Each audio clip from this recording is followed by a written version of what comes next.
شهر شعبان هو اللي نزل فيه قد نرى تقلب وجهك في السماء فلنولينك قبلة ترضاها.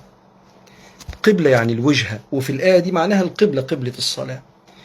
كل واحد فينا عنده حاجة حيران فيها في حياته ومحتاج السداد والمدد من ربنا حتى يتوجه إلى القبلة اللي ما فيهاش ندمه.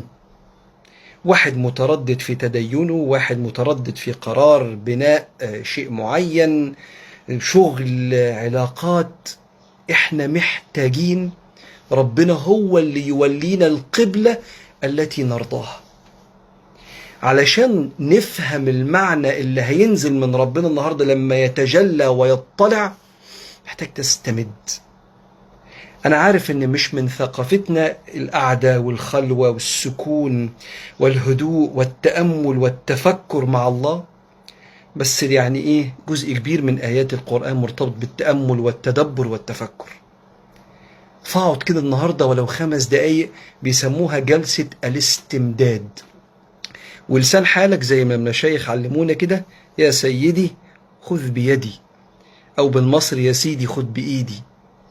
واستمد كده وتكون نيتك فلنولينك قبلة، وجهة، قبلة ترضاها.